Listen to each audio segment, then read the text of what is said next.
Good morning students. सफलता coaching centre में आप सभी का स्वागत है। मैं राजभवन कुशवाहा और आज हम लोग बहुपद सीखेंगे। बहुपद क्या होता है, बहुपद। और हमारे इस लेक्चर में आज आपको बहुपद बताया जाएगा कि बहुपद क्या होता है। बहुपद को इंग्लिश में हम लोग पॉलिनोमियल्स कहते हैं। और बहुपद को सीखने से पहले कुछ हमें पीछे की ओर जाना पड़ेगा जिससे कि हमें और क्लियर हो सके। तो बहुपद को जानने से पहले हमें मैथमेटिक्स में प्रयोग की जाने वाली कुछ राशियों के बारे में जानना होगा। और मैथमेटिक्स में दो प्रकार की राशियां प्रयोग की जाती हैं, एक वेरिएबल्स होती है और एक कांस्टेंट और नॉन वेरिएबल्स होती हैं। वेरिएबल्स का मतलब होता है चर राशियां। वेरिएबल्स का मतलब क्या होता है, चर राशियां। और अचर राशि, दो प्रकार की राशियां प्रयुक्त की जाती हैं। चर राशि को क्या कहते हैं, वेरिएबल्स। और इन्हें वेरिएबल क्वांटिटी जिन्हें कहते हैं, और इन्हें क्या कहते हैं, नॉन वेरिएबल्स जिनको हम लोग कांस्टेंट राशि के नाम से जानते हैं। तो वेरिएबल्स क्या होते हैं, चर राशियां क्या होती हैं, इनके बारे में हम लोग थोड़ा सा जानते हैं कि वेरिएबल्स क्या होती हैं। ये जो चर राशि हैं वे राशियां होती हैं जिनके मान लगातार बदलते रहते हैं। मतलब ये है कि इनके मान परिवर्तनशील होते हैं और साथ ही अज्ञात होते हैं। मेरे कहने का मतलब क्या है कि बदलने का मतलब ये होता है कि एक स्थान पर फिक्स ना होना, एक फिक्स वैल्यू ना होना। चर राशियां क्या होती हैं, वे राशियां जिनके मान अज्ञात होते हैं और परिवर्तनशील। अज्ञात का मतलब अननोन होते हैं, पता नहीं होते, वे बदलते रहते हैं। इन राशियों को हम लोग अंग्रेजी अल्फाबेट्स के द्वारा इनको प्रदर्शित करते हैं, x y z a b c कुछ भी, ये सब वेरिएबल्स में काउंट की जाती हैं। ये राशि वेरिएबल्स में काउंट की जाती हैं। मेरे कहने का अर्थ ये था, मैंने अपनी परिभाषा में दो शब्दों का इस्तेमाल किया है, दो शब्दों का प्रयोग किया है और उनमें हमने कहा था कि परिवर्तनशील यानी लगातार बदलते रहना और साथ ही अज्ञात। परिवर्तनशील का मतलब होता है बदलते रहना, अज्ञात का मतलब पता न होना। यहाँ पर जो x y z प्रयुक्त की गई राशियां हैं उनके मान अज्ञात हैं। x का मान पता नहीं है कि क्या होगा, क्योंकि कभी-कभी जब हम लोग हल करते हैं कोई समीकरण या बहुपद कुछ भी हल करते हैं, और जब हल करने पर कभी-कभी x का मान 0 मिल जाता है, कभी-कभी x का मान -1 मिल जाता है, कभी-कभी x का मान 1 मिल जाता है। तो इस प्रकार मेरे कहने का अर्थ ये है कि इसका मान लगातार क्या होता रहता है, बदलते रहता है। चाहे वो y का हो इसी प्रकार, चाहे z का, a b c कुछ भी हो, वो सब की सब राशियां लगातार क्या होती रहती हैं, बदलती रहती हैं। और बदलने के साथ साथ वो पता नहीं होती कि कौन सा नंबर देंगी, कौन सी संख्या हो सकती है। तो इस प्रकार से चर राशि की परिभाषा क्या हुई कि ये राशियां परिवर्तनशील होंगी, साथ साथ क्या होंगी, अज्ञात होंगी। दूसरी हम लोगों ने अभी अचर राशि के बारे में, अचर राशियां क्या होती हैं, वे राशियां होती हैं जिनके मान परिवर्तनशील नहीं, अपरिवर्तनशील हो और ज्ञात हो।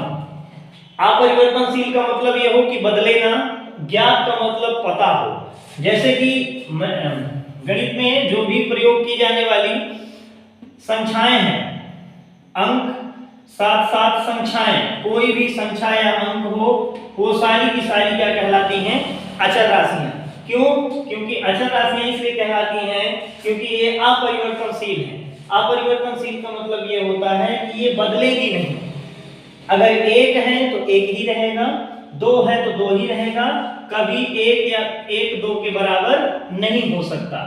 तो कहने का अर्थ ये है कि अपरिवर्तनशील यानी एक जगह स्थायी रहेंगी, साथ साथ ज्ञात होती हैं। एक अपने आप में एक ही वैल्यू रखता है, दो अपने आप में दो ही वैल्यू रखता है, 12 अपने आप में 12 ही वैल्यू रखेगा, 15 अपने आप में 15 ही वैल्यू रखेगा। इस प्रकार से हम लोगों ने अभी बहुपद को जानने से पहले दो राशियां जाना, मैथमेटिक्स में प्रयोग होने वाली चर और अचर राशियों के बारे में जाना। अगर इन दोनों राशियों के बारे में आपको समझ में आ गया हो तो आगे चलें। अब चर और अचर राशि को जानने से पहले हम के बाद हम लोग अब गणितीय संक्रियाएं जानेंगे। गणितीय संक्रियाएं, गणितीय संक्रियाएं। तो गणितीय संक्रियाएं जिन्हें हम लोग कहते हैं मैथमेटिकल ऑपरेशन, मैथमेटिकल ऑपरेशंस होती हैं। मैथमेटिकल ऑपरेशंस कितनी होती हैं? मैथमेटिकल ऑपरेशंस क्या होती हैं? एक प्लस होता है, माइनस होता है, मल्टीप्लाई होता है और डिवीजन होता है। 4 मैथमेटिकल ऑपरेशन हैं, 4 प्रकार की संक्रियाएं करते हैं मैथमेटिक्स में। कौन कौन सी? जोड़, घटाना, गुणा और भाग। तो हम लोगों ने चर, अचर और अभी तक गणितीय संक्रियाएं सीखा। 4 प्रकार की ऑपरेशंस होती हैं, जोड़, घटाना, गुणा और भाग। इनकी सहायता से हमें एक नई चीज प्राप्त होगी। वो नई चीज क्या होगी आगे देखते हैं। नई चीज प्राप्त होगी आपको बीजीय व्यंजक। क्या प्राप्त होगा आपको? बीजीय व्यंजक। चर, अचर और गणितीय संक्रियाओं का संयोजन बीजीय व्यंजक कहलाएगा। तो बीजीय व्यंजक को इंग्लिश में क्या कहते हैं? Algebraic expression. Algebraic expression, algebraic expression, combination of variables, non variables and mathematical operation और कॉल्ड द बीजीय व्यंजक। मतलब क्या है कि जहां पर कभी भी आपको चर राशि, अचर राशि और गणितीय संक्रियाएं एक साथ दिख जाए वो कहलाता है बीजीय व्यंजक। मतलब क्या है? जैसे आपके सामने लिखा है 3x, जैसे आपके सामने क्या लिखा है? 3x। तो यहाँ पर 3x को आप ऐसे लिख सकते हैं 3 into x, 3 गुणे x लिख सकते हैं। तो देखिए 3x लिखा है या 3 गुणे x लिखा है, दोनों चीज एक ही लिखी है। इसमें देखिए ये कौन सी राशि है? अचर है। ये कौन सी राशि है? चर है। और ये कौन सी राशि है? Mathematical operation, mathematical operation. तो यहां पर चर राशि, अचर राशि और गणितीय संक्रिया एक साथ दिख गई, इसलिए 3x क्या होगा? बीजीय व्यंजक। कभी भी आपको चर राशि, अचर राशि और गणितीय संक्रिया एक साथ दिख जाए वो कहलाता है बीजीय व्यंजक। और एग्जांपल ले सकते हैं, जैसे मान लीजिए कि लिख दिया y²।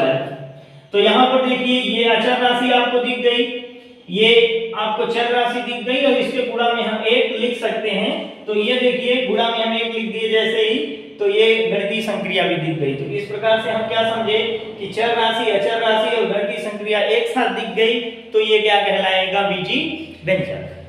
अब इसके बाद जैसे कुछ और एग्जांपल्स हैं, कुछ जैसे लिख दिया जाए 1, तो क्या 1 बीजीय व्यंजक है?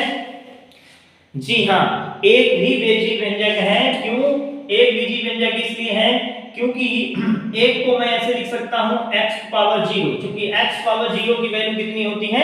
1। x⁻0 की वैल्यू कितनी होती है? 1। तो अब इसके गुणा में हम 1 आराम से लिख सकते हैं। तो यहाँ पर चर राशि दिख गई, अचर राशि दिख गई, ये दो जगह अचर राशि दिख रही हैं और गणितीय संक्रिया दिख गई, इसलिए 1 भी बीजीय व्यंजक है।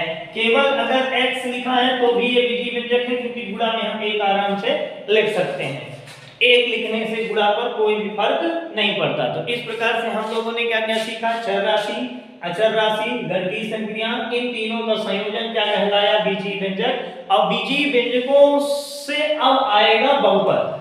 तो बहुपद डायरेक्ट अगर हम लोग जानते तो समझ ना पाते, इसलिए हमें इन सब सारी चीजों को बताना पड़ा। तो आगे देखिए, अब हम लोग बीजीय व्यंजक को जान गए हैं, अब बीजीय व्यंजक को परिभाषित भी कर चुके हैं हम लोग, तो अब बहुपद जानते हैं। तो देखिए जो अभी हम लोगों ने बीजीय व्यंजक पढ़ा, तो ऐसे बीजीय व्यंजक जिनमें चर की घात धनात्मक हो और पूर्णांक हो, ऐसे बीजीय व्यंजक जिनमें चर की घात धनात्मक हो और साथ साथ क्या हो? पूर्णांक हो, वो कहलाते हैं बहुपद। मतलब मेरे कहने का अर्थ क्या है? जैसे आपको सामने लिख दिया 3x² और मैं आपको आपके सामने एक और लिख देता हूं, x की पावर -2 प्लस 5, ऐसे लिख दिया। दो बीजीय व्यंजक आपके सामने लिखे हैं। बीजीय व्यंजक तो दोनों हैं क्योंकि चर, अचर और गणितीय संक्रियाएं एक साथ दिख रही हैं। तो यहाँ पर चर, अचर और गणितीय संक्रियाएं एक साथ दिख रही, इसलिए ये बीजीय व्यंजक तो हैं। लेकिन इनमें से एक बहुपद है और एक बहुपद नहीं है। आप लोग ये पहचाने कि कौन सा बहुपद है और कौन सा बहुपद नहीं है। यहाँ पर देखें, आपको क्लियर किए देते हैं। यहाँ पर लिखा है केवल 3x²। तो यहाँ पर आपको ये दिख रहा होगा कि परिभाषा में मैंने अभी बताया पहचान क्या होती है कि ऐसे बीजीय व्यंजक जिनमें चर की घात क्या हो, धनात्मक हो और पूर्णांक हो। अचर से कोई लेना देना नहीं है, केवल किससे लेना देना है, चर से लेना देना है। तो चर यहाँ पर कौन सा है, x, और x की घात क्या दिख रही है आपको, 2, और किसी भी नंबर के आगे कोई चिन्ह नहीं है तो क्या माना जाता है, पॉजिटिव साइन। तो क्या मतलब है, यहाँ पर x की घात क्या लिखी है, +2, 2 लिखी है या +2 लिखी है, वो चीज एक ही लिखी हुई है। तो यहाँ पर जो मैंने अभी बहुपद की पहचान बताई कि ऐसे बीजीय व्यंजक होंगे जिनमें चर की घात क्या होगी, धनात्मक होगा और साथ साथ क्या होगा, पूर्णांक होगा। तो देखिए चर की घात 2 क्या है, धनात्मक हो। अब यहाँ पर चर की घात धनात्मक तो हो गई, लेकिन साथ साथ पूर्णांक भी होना चाहिए, तभी वो बीजीय व्यंजक क्या बनेगा, बहुपद बनेगा। तो देखिए 2 जो है, पूर्णांक का आशय ये है कि वो नंबर पूरी हो, पॉइंट में ना हो। मतलब क्या हो, जैसे एक हमने कह दिया 0.5, ऐसी घात ना हो कभी चर की।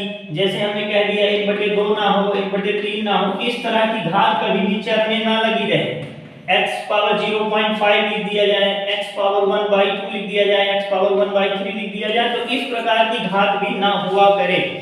अगर इस प्रकार की घातें नहीं दिख रही हैं आपको, केवल पूर्णांक दिख रहा है और धनात्मक दिख रहा है, दोनों एक साथ दिखे, पूर्णांक भी दिखे और धनात्मक भी दिखे, अगर दोनों में से एक कोई भी नहीं दिख रहा, अगर पूर्णांक है धनात्मक नहीं है, तो भी क्या होगा, वो बीजीय व्यंजक बहुपद नहीं होगा। साथ साथ जो अगर मान लीजिए कि वो धनात्मक है और पूर्णांक नहीं है तो भी बहुपद नहीं होगा। तो मेरे कहने का अर्थ यह है कि एक साथ चर की घात एक साथ धनात्मक हो और साथ साथ क्या हो, पूर्णांक हो, ठीक है ना, दोनों चीजें एक साथ हो। यानी कि 3x² में x की घात 2, x की घात 2 जो है उसके आगे धन लिखा है, ये धनात्मक है, साथ साथ यह पूर्णांक भी है क्योंकि ये दशमलव में या फिर बटे में इसकी घात नहीं लिखी गई है। इसलिए जब कभी भी आपको बीजीय व्यंजक ऐसे दिखेंगे तो वो क्या है, बहुपद। अब यहाँ पर ये देखा जाए कि ये बहुपद क्यों नहीं है, क्योंकि देखिए इसमें चर क्या है x और x की घात क्या है, माइनस, या x की घात -2 है। और मैंने कहा था कि ऐसे बीजीय व्यंजक जिनमें